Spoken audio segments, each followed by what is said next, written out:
Hello, welcome everyone. We're going to wait just a couple of moments to allow some folks to continue to jump on the call as we start with this hour. Might people with this heat, people be slowing down. I know I'm a little slower. I don't know about you, Matt, with all this heat. I'm assuming it's a little cooler by the beach, but where I am. You think so, but I don't know. Yeah. All right. Okay, well, hi everyone. My name is Jenna Quinn, and it's my pleasure as the new Assistant Director of Alumni Engagement to welcome you all to this edition of the 49er Industry Chats. Before we start, a couple of housekeeping items. We just want to inform everyone that this session is being recorded. And that means it's going to be available on demand at our website at www.csulb.edu/alumni. As this is a webinar format, we encourage all of you to, if you're here live, to submit any questions that you have into the Q&A box, and we'll get that over to the speaker so you can get your questions answered. And with that, I am happy to welcome our guest speaker today, Matt Doyle. Matt is a senior. I'm just going to go right into your bio, Matt, and then we'll get started. So Matt is, as senior consultant to Liebert Cassidy and Whitmore. Matt Doyle uses his extensive knowledge gained from 33 years of service in the human resources and labor relations field to provide guidance to developing labor negotiators and HR practitioners. He consults with clients across the state on best practices and provides training to clients on management-related topics. Matt also contributes to LCW's internal training program, providing client perspective to the delivery of their services. And as a product of both CSULB with a master's in public administration in 1993 and CSU Northridge with a bachelor's of political science in 1989, Matt volunteers his free time to give back to the institutions and environment that contributed to his success as a public sector professional. Please welcome today's 49er Industry Chat speaker, Matt Doyle. Hi, Matt. Hi, Jenna. Thank you for having me here today. Absolutely. So excited to have you. So I'll just, ask this first question, and we'll just get started. Just dive right into it. Sure. So how about if we can ask you to just give a little bit of a background on yourself? Can you tell me about your experiences and what led you to come to CSULB? Yeah, well, thank you.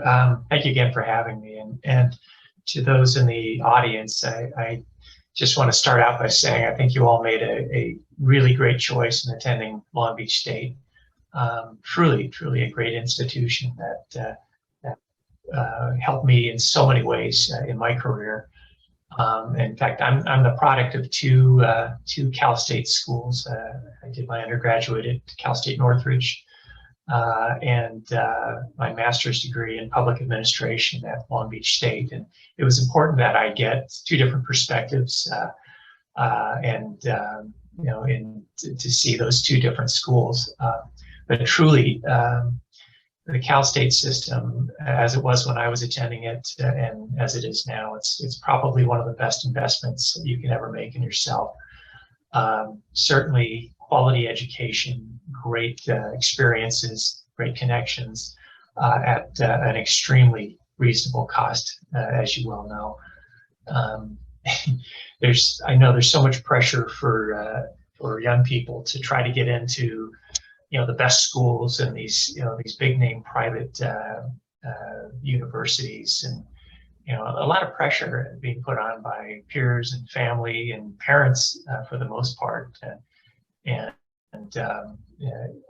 All I can say is my experience at Cal State has been just exceptional, and as I said, a great investment. And I will tell you, because I worked in the HR business, in over 30 years of hiring people and reviewing job applications, I never once looked at a job application and said, well, this person went to USC or LMU or Occidental, so I'll give them an interview, but over the person who went to Cal State LA or UC Irvine. It just doesn't happen. That's not the way the real world works when we're looking for qualified people out there and talent.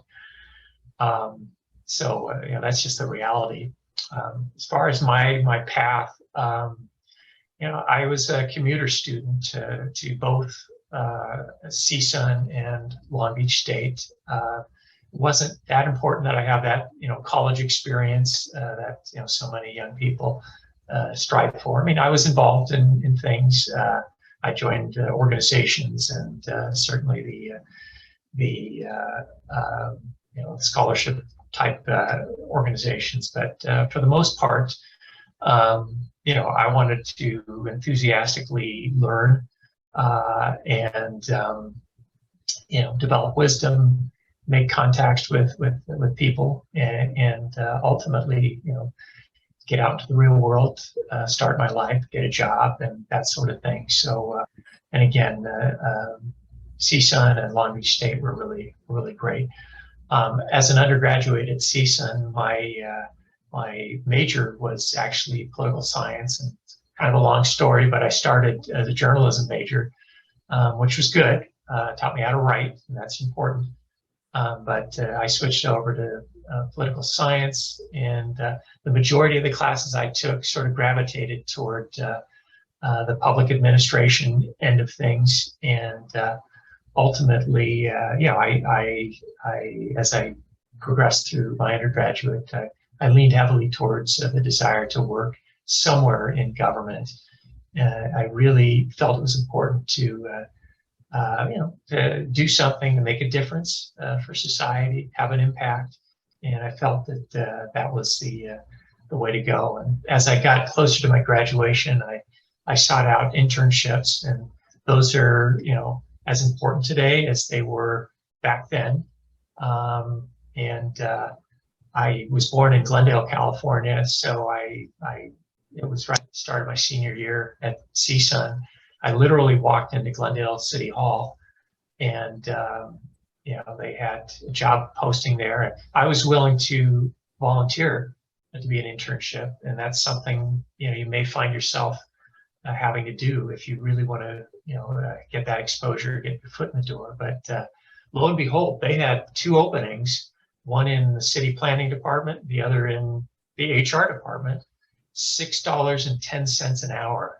It was like, wow, that's some real money. At least it was back in 1988. I know people would scoff at that now, but it was pretty cool that I was able to acquire an internship, and ultimately I did select the HR opportunity, and I did that for about 10 months, and by the time I was ready to graduate, I had worked my tail off in this role, and I got exposure to some really great professional level work, and hiring people and doing recruitments and helping the labor relations people gather data for labor negotiations and things like that. I also did some grunt work, and that's always part of being an intern: filing, making coffee, setting up tables and chairs for meetings and things like that. There's always the good with the bad, but ultimately they recognized something in me, and I was blessed to have been offered a job at the conclusion of the internship, and 33 years later, it was a really fantastic career. But I want to get to Long Beach State. I didn't jump into graduate school right away. I wanted to perfect my skills and really, if anything, pass probation in my job, which I did. And, when I realized, everything was going to work out okay, I did pretty rapidly make the decision to get a graduate level degree. And I was looking for a Master of Public Administration program, MPA. That's, again, if you want to work in government, that's sort of the gold standard. That's what most people end up doing, if not at the beginning of their career, sometime in their career. And Long Beach State, even though it wasn't nearby, I had quite a commute to get there, but I was able to get into their Graduate Center for Public Policy and Administration. It was a top-notch program back then, and to my knowledge, it's still an outstanding program. And I got in and took, roughly, it was 1 or 2 classes a semester, and within about 3 years, I got my master's degree. And it was a challenging program. And by the way, I back then, if you were looking for an MPA program, there were 2 top reputable choices. One was USC, the other was Long Beach State, and they were viewed with equal prestige. The difference is obviously, one cost you an arm and a leg, and the other did not. And I realize tuitions and things like that are far more costly now than they were back in the 1980s and early 90s, but it's still, as I said, as far as an investment, it was a great investment. And I will say, a lot of people at that time were saying, well, you should, even if you have to go into debt, try to, get to USC. It's a big name school, and there's so many connections, and that was just complete nonsense. Yes, there were connections, but there were equal number of connections at Long Beach State in their public policy MPA program as there were at USC. The best thing about that program, again, it's probably changed by now, but I think we had about 13 3-unit classes to get through the master's program. 6 of them were core courses in just government philosophy, the basics of public administration and things like that. And those were taught by professors. And then you had to take another 6 or 7 electives in order to get through the program. And those were all taught by practitioners in the field, city managers, police chiefs, mayors of, city council members from certain towns, a lot of them in the Long Beach area, the LA County area, a lot of influence in the Orange County and Orange County cities. And it was just fantastic to get that level of exposure to real life practitioners. It wasn't, ivory tower, pie in the sky, theoretical stuff. I mean, you got that part of it, but the real nuts and bolts of working in government, making things work, exchanging ideas, that you got from those practitioners. And some of those people I still keep in touch with. And I sort of gravitated to the human resources, personnel type of courses. Had some really great classes in labor negotiations and how to negotiate effectively and all the basics.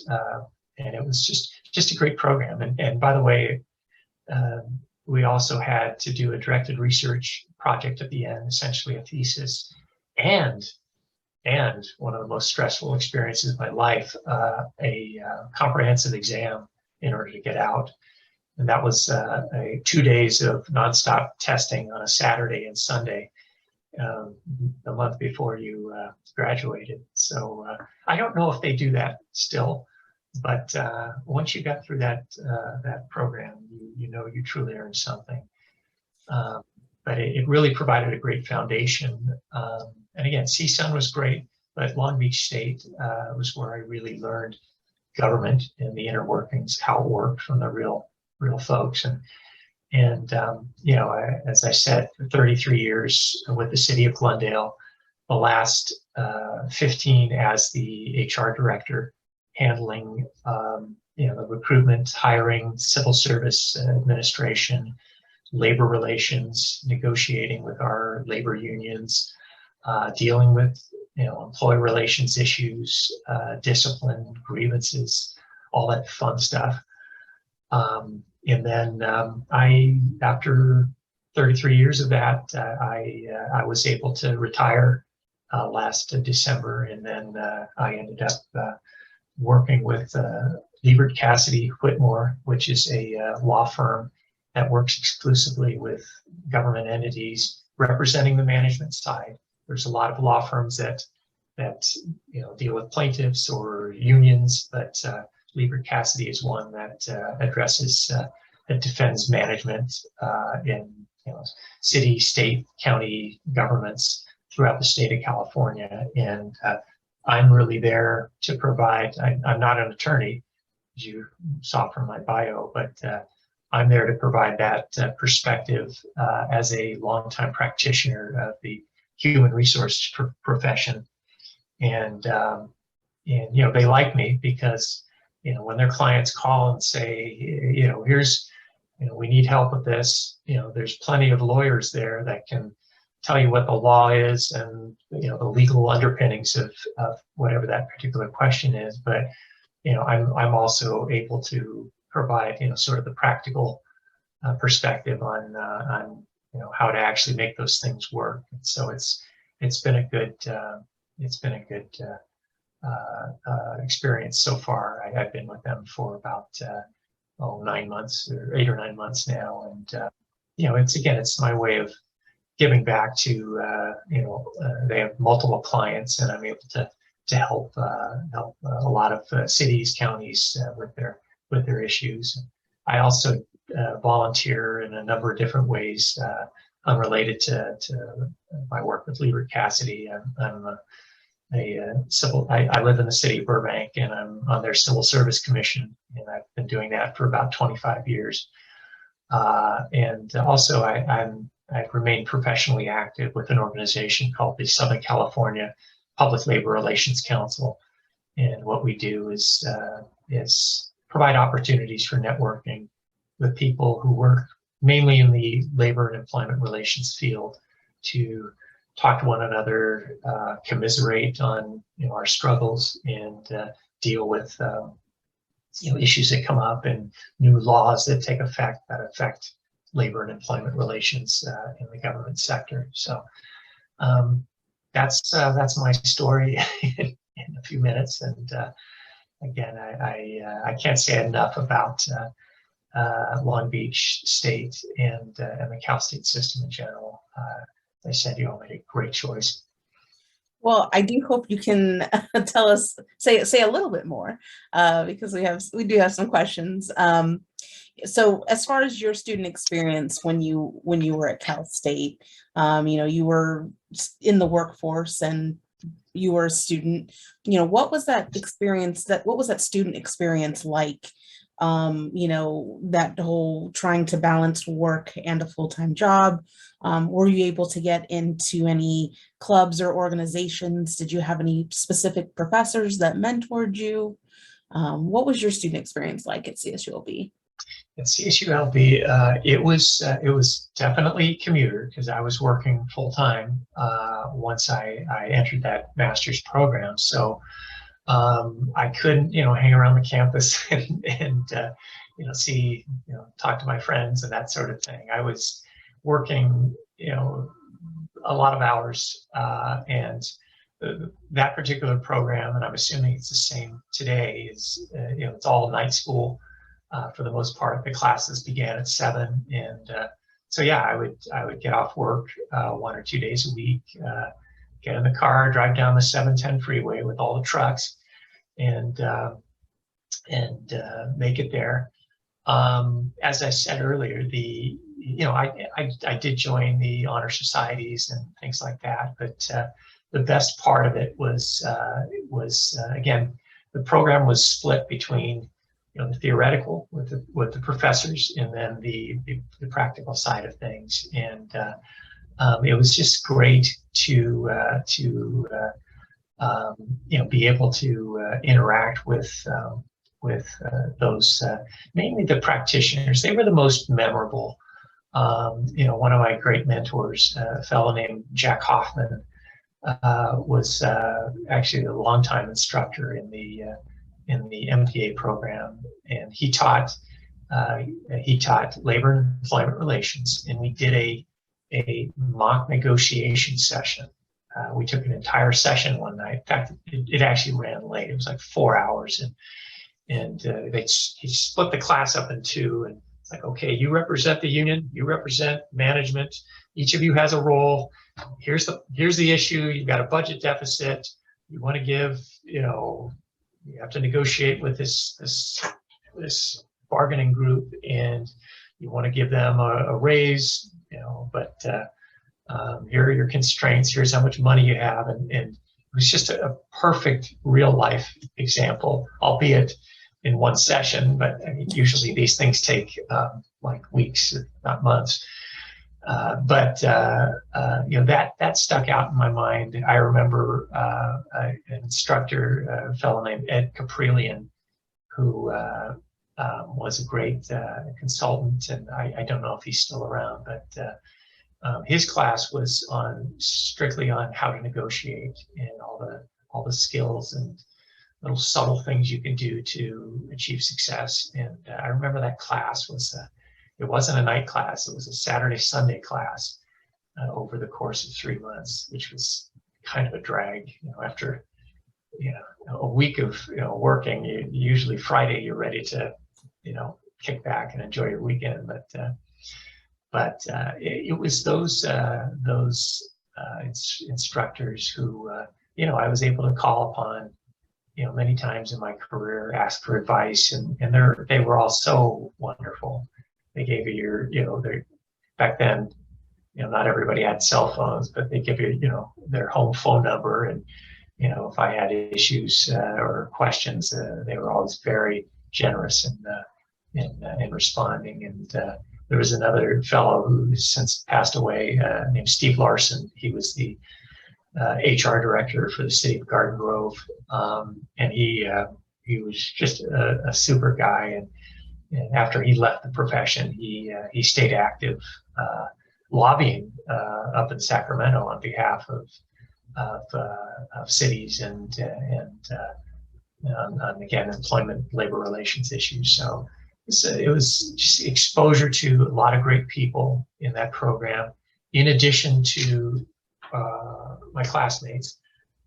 Every class, and again, I don't know how things are now, but back then, most of these classes had between 10 and 20 students. It wasn't overwhelming. It wasn't, hundreds of people we were competing with. Everybody, got in the class. Everyone had the chance to share and discuss, and there was such a diversity of opinion and men, women, people of all different races and ethnicities, people who worked in a variety of different capacities. I was in the class with a lot of police officers. There were, civil engineers. There were people interested in working in the HR profession or public works. In those types of programs, it's almost like a cohort experience where you're learning as much from your colleagues as you do from the professors. And at that time, most of the people in this program were working adults, and they had as much to share as the instructors did. It was great to get such a variety of perspectives and meet so many different people. Awesome. Yeah. We have someone else who wants to know, with your degrees in political science and MPA, what skills would you say are transferable to a career in HR? That's a good question. Again, I when I was an undergraduate, I knew I wanted to work in government, and there was a point. It was right about my between my sophomore and junior year. And I actually caught the political bug for like 5 minutes, where I was thinking I might want to go to Sacramento and work with elected officials and help get them elected and that sort of thing. But frankly, I thought the most effective means of making a difference and serving my community and serving society would be to work, at the local level. Let's face it, that's the level of government that really touches us the most. The people that protect us, and the police and fire departments, the people that clean the streets, pick up your trash, have your water and power delivered. Those are things that really make a difference in people's lives, and frankly, it's the least political aspect of it. So choosing political science as a major was not, it wasn't like I was that interested in politics, but I was more interested in government, how it works, and that was the best major for understanding that. And the same with at Long Beach State, public administration teaches you the inner workings of government. And as I said, with the way the MPA program was set up back then, you had these great opportunities to take electives in specific areas that interest you. And as I said, I took courses in human resource management and employment relations. I took labor relations, negotiations. All those things helped me just form the basis of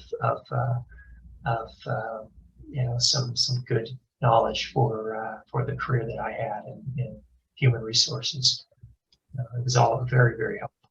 But nothing is as beneficial as real life experience, and you'll see that. And but education provides a good foundation for that, and hopefully helping you to prepare for your career.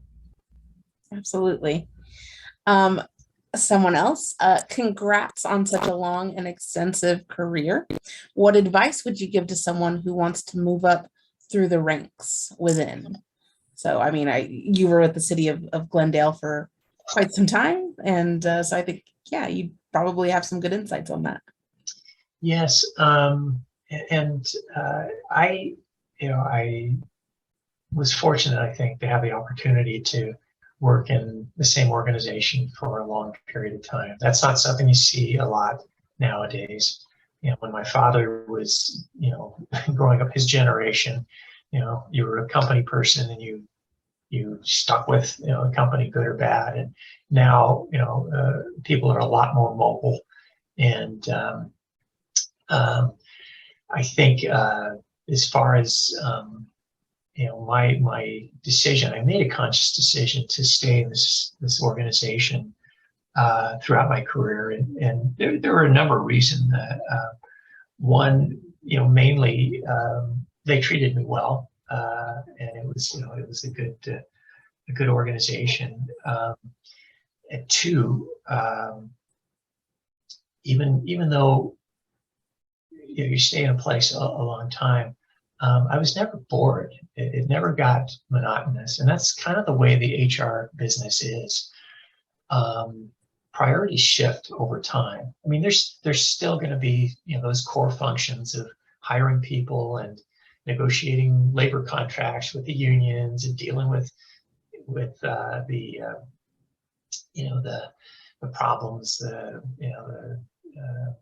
disciplinary actions and grievances and things like that. But I was never bored. There was always some new challenge that arrived that created for lack of a better term, excitement and adrenaline. And the most obvious being COVID.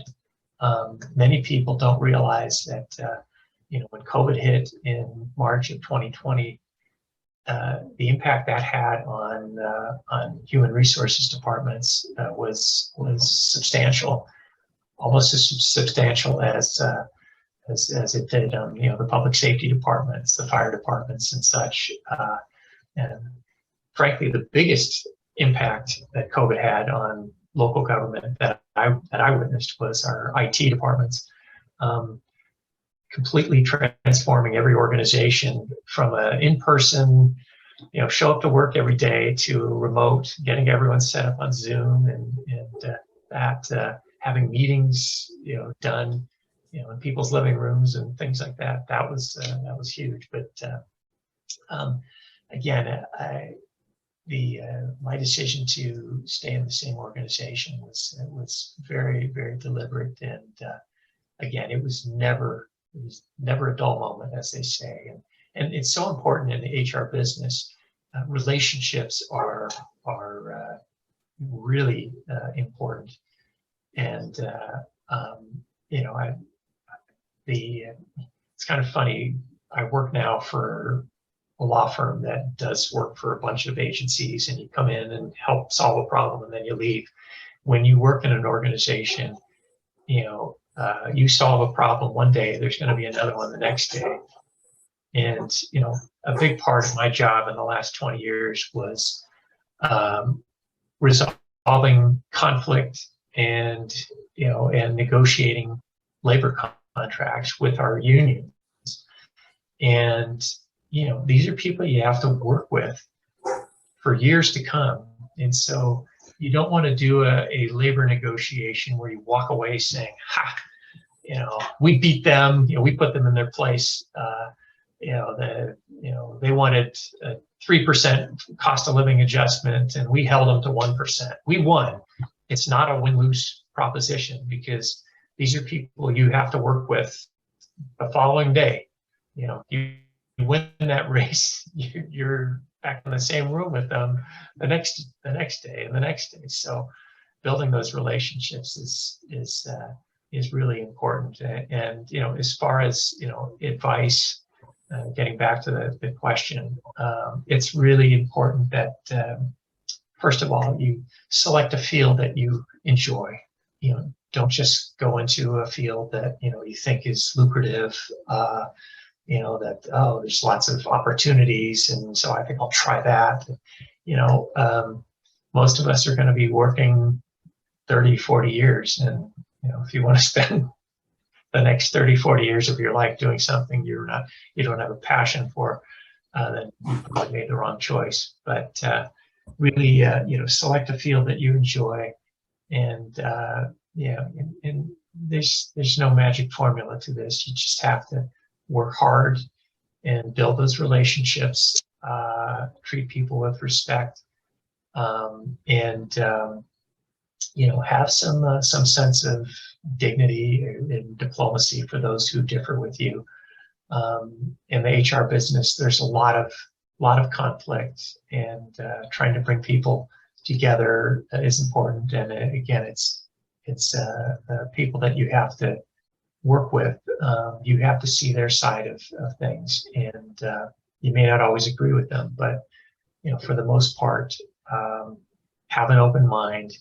And one reason I think that I succeeded well in this business is that I stay calm. I really don't get excited, and I try to lead by example. And the moment anyone, whether they're your adversaries or people that you work with, the moment they see you panicking, then that just that kind of impacts your credibility. So it really it's important to not get overly emotional, and certainly demonstrate appropriate diplomacy and professionalism. One last thing, as far as again being successful in your career, and I can't. This sounds odd, but I can't emphasize more. It's really important that you develop good writing skills, in addition to your interpersonal skills and customer service. You have to be able to write, and it was embedded in me. When I was going through my undergraduate, certainly graduate level work, and there were always term papers and reports and things like that. And as I said earlier, I was a journalism major for a short while, and the ability to write is so important. And the reason I bring it up is I see a lot of people nowadays. I read a lot of resumes and get emails from people seeking employment that can barely put two sentences together, and it's an absolute reflection on you if you present yourself in that manner. And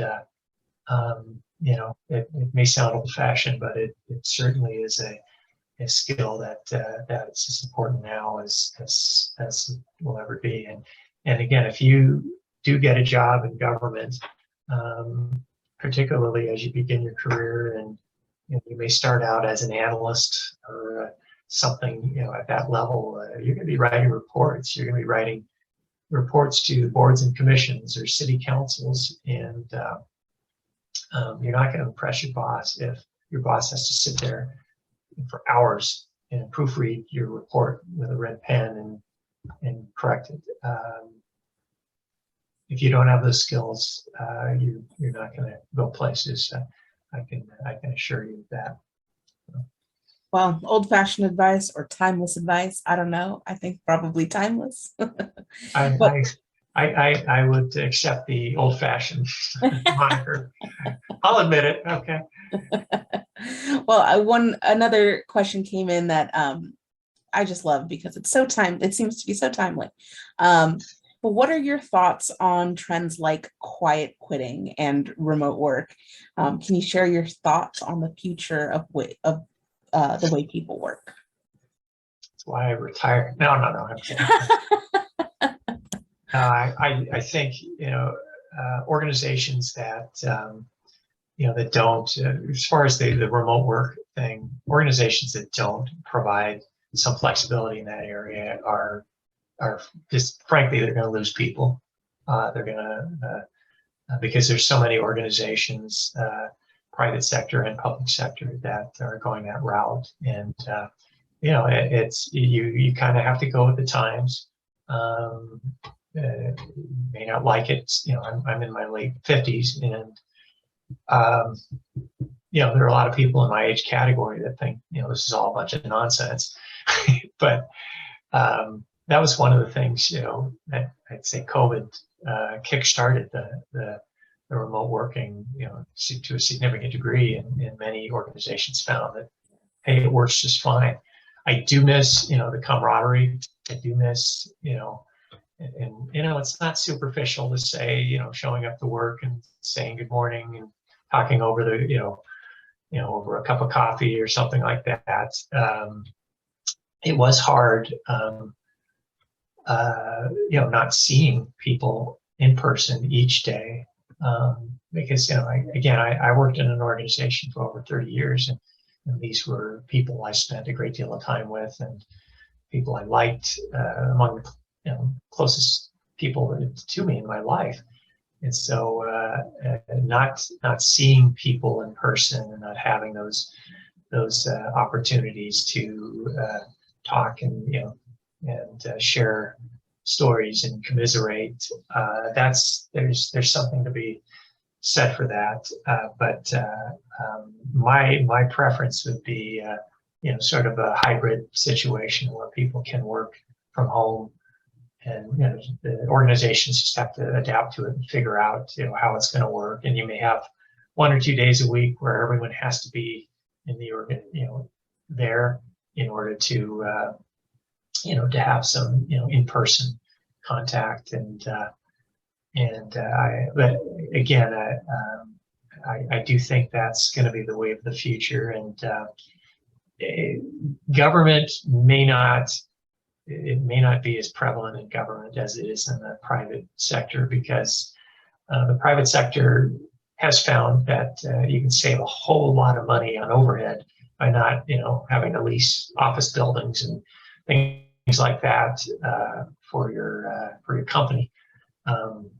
Governments have, city halls, and they have their buildings and facilities, so they're either going to sit empty or people are going to be there. But I think it's important. And what was the second part of that? Quiet quitting or quiet quitting? Yeah, that trend. I'm not sure if you've heard of it, but I have. Okay. It's as my understanding, it's people who really aren't engaged, and their morale is down. So they instead of working to their full capacity, they sort of just plod along and do the bare minimum. Yep, that's the definition. I think that's depressing as hell. And if somebody feels that way about their career, then they're in the wrong career. Like I said, you're going to be working at this for 30, 40 years of your life. Get used to it. You can't approach anything in life, whether it's your work, whether it's your friendships, whether it's your relationship you may have with your spouse. It has to be something that inspires you and excites you, not something that you just sort of pass the time. Because as the day just kind of drags on and on and on if you're not enjoying what you're doing. If you're sitting here looking at the clock every 10 minutes, that's a pretty sad experience. So, well, as we're winding down and coming close to time, is there any advice or words of wisdom or anything like that you haven't already shared that you'd give to somebody, a 49er, who is interested in following your footsteps and interested in a career in government or in government HR? What would you say to them? I would say really give it some consideration. Number one, if you truly, and I know a lot of younger folks are very idealistic. If you truly do want to make a difference, consider working in government. There's so many different professions and opportunities, many of which do require some experience. If you want to be a civil engineer for the public works department somewhere, or a water and power department, obviously you have to have a degree in engineering, that sort of thing. But there are a lot of areas that you don't have to have experience. And I would say it's look to those areys that interest you. The government sector is really exciting. There's some non-performance. There's people that sort of plod along and act in a bureaucratic fashion, but there's some pretty high expectations these days, and again, a lot of very interesting careers and professions and different directions to go. And if you want to make a difference and have an impact, then that's the place to be. And as I said, it never gets boring. And particularly, if you have the opportunity to work, the higher up you go, the more exposure you get to elected officials, and that can be challenging, because you're a lot of times you're reacting to their political whims and their changing priorities, that sort of thing. But it's always very interesting stuff, and there's a real need. Law enforcement, firefighting, social work, teaching. If you're interested in environmentalism, again, I worked in city government, so there really wasn't much in the past as far as if you had an interest in the environment. Nowadays, more and more cities and counties are developing sustainability commissions and sustainability departments, and these organizations are looking more toward what can they do to be, more sustainable and environmentally friendly? And there's a whole career and, a whole level of careers in those areas. I brought up law enforcement. There's a real shortage of good candidates in law enforcement. Every city police department or county sheriff's department they're just begging for good candidates. And I don't know what the cause is, but there's a lot of theories on, after the George Floyd incident, that people view that as a bad career or choice. But it's easy to sit on the sidelines and criticize, public servants, police officers, whatever it may be. But truly do want to make a difference. And a lot of people think the law enforcement does need to be transformed. That's sign up, do your research, and see what you can do. And again, a lot of very diverse and different opportunities. And aside from all the excitement and making a difference and all that, there is some degree of stability, and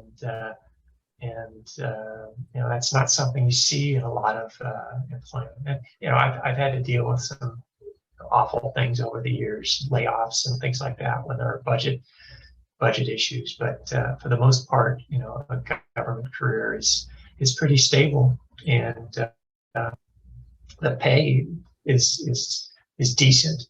The benefits are typically pretty good, and certainly the opportunity to get a pension, which you really don't see in a lot of industries any longer, at least in the private sector.